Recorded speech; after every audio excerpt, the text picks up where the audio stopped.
My reactions to the 2026 NFL Divisional round. Starting with the games on Saturday. Bills-Broncos. Broncos won this game, Bills lost this game, but it felt like both teams lost because even though the Broncos won this game, and I know what Bills fans are going to say, that the refs costed this game, the NFL is rigged, the NFL is scripted, the refs did this, the refs did that, the refs did this, the refs did that. You want to know why? You really want to know why you lost the game? You turned the ball over 5 times. That's why you lost the game. Josh Allen turned the ball over 4 times. That's why you lost this game. Towards the end of the first half, you could have just knelt the football, take the game into halftime. But instead, you got aggressive. Josh Allen fumbled the football. And as a result, you gave the Denver Broncos a free 3 points. That's why you lost this game. And towards the end of regulation, Josh Allen had a chance to score a game-winning touchdown, but he overthrew his receiver. Then you had the pass interference, which some of y'all are going to complain about. Tre'Davious White, the defender, had his arms wrapped around him. Then in overtime, Brandon Cooks stopped fighting for the football. He should have continued fighting for the football because as a result, because he didn't, the ball ended up in the hands of the defender for the Broncos, therefore turning the ball over. And then you had the pass interference, which was pass interference, which some of y'all are going to complain that it's not. But that's blatant pass interference. Tre'Davious White had his arm wrapped around the receiver and melt down all he wants. And that's another reason why you lost, because he melted down. But that was blatant pass interference. Maybe not as blatant as the Saints-Rams non-call pass interference game 7 years ago, but still pretty blatant pass interference. And besides that, it would have been a penalty anyways, because Joey Bosa hit the quarterback late, so it would have been roughing the passer anyways. So you can miss me with this, the refs did this, the refs did that, the refs did this, the refs did that, because you had a chance in regulation. So really the Bills melted down to end overtime, to end the game, when they had the chance to win it in regulation. That's why they lost this game. As far as the Broncos goes, like I said before, Bo Nix is out for the year. We'll see how Jarrett Stidham does, but it is unfortunate. But I literally saw Bills fans in some chats on YouTube mocking how Bo Nix got hurt. And to those of you, I say, pardon my language, but fuck y'all. Honestly, that's what I think of y'all. We do not, or at least not on my channel, we do not ever mock anybody's injury. Ever. But that's just the way I feel. So to those of y'all who did, fuck you.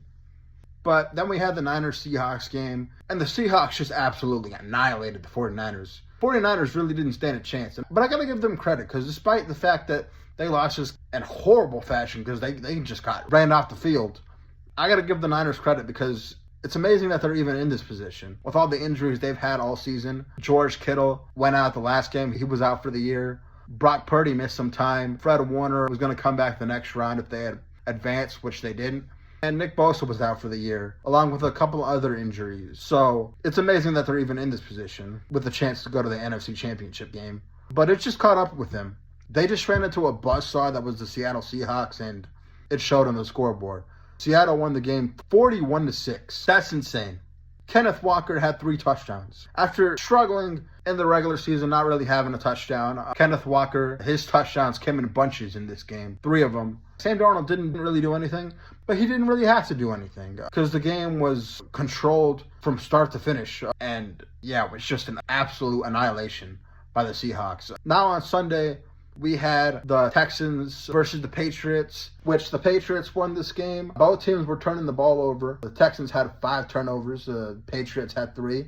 But C.J. Stroud, who sold this game, is the main reason why they lost this game. The biggest reason why they lost this game is because he threw not 1, not 2, not 3, but 4 interceptions. Man was Oprah Winfrey out here just straight up giving out interceptions. You get an interception. You get an interception. You get an interception. You get an interception. Just throwing interceptions left and right. 4 in the first half. He played better in the second half, but he threw 4 in the first half. That's why the Texans lost this game. And it's unfortunate because the Texans really have a historic defense that could have taken them all the way. And all C.J. Stroud had to do was not F it up, which is exactly what happened. As for the Patriots, credit to them. They did turn the ball over themselves, and they did get the ball in pretty great field position throughout the first half because, like I said before, CJ was doing his best Nathan Peterman impression, throwing pick after pick after pick after pick. But Drake May He did have an interception and he fumbled the ball once, but he threw 3 touchdowns. One to Stephon Diggs and one to Kayshon Boutte. I kid you not, that is the name of one of the players on the Patriots, although it's not spelled B-O-O-T-Y. It's spelled B-O-U-T-T-E, but it's pronounced pretty much the same. But great game for the Patriots as they advance to face the Broncos. Should be interesting to see how Jarrett Stidham plays against the Patriots. I definitely would have gone with the Broncos if Bo Nix was healthy, but he's not. He's out for the year. So we'll just see how the Broncos do. But should be an interesting game. And then we had the Rams taking on the Bears. Game was all right up until like the last minute of the game where it looked like the Bears were going to come back again because Caleb Williams threw it. And he ran all the way to the right side of the field, threw it, launched it, just heaved the ball to a wide open Cole Kmet. Why was he wide open? I have no idea. Maybe the Rams thought that Caleb Williams wasn't going to be able to get that ball off, but he did. Got the touchdown, got the extra point to tie the game, send the game into overtime, and with the Caleb Williams experience, he went ahead and turned around and gave the ball to the other team to start overtime. So the Rams had a big pass to Devontae Adams to set them up in field goal range, and they won the game that way. But that was still an insane play to end the fourth quarter, basically, end regulation, because that was... Not very many quarterbacks can make that play in the NFL. Patrick Mahomes is one of them, but that was just an insane play.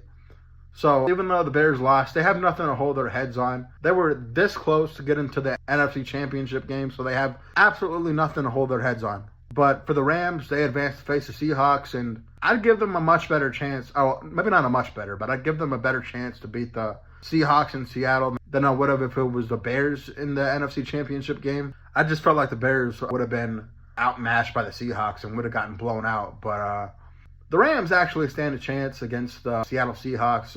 They're one of the teams that have beaten the Seahawks this year almost twice. But we'll just see how the AFC and NFC championship games go as the matchups are set for the conference championship round. In the AFC, we have the Patriots taking on the Broncos, and in the NFC, we have the Rams taking on the Seahawks. So it should be interesting to see what happens, but until my next NFL reactions, which will be after the conference championship round, I will catch y'all later. Deuces.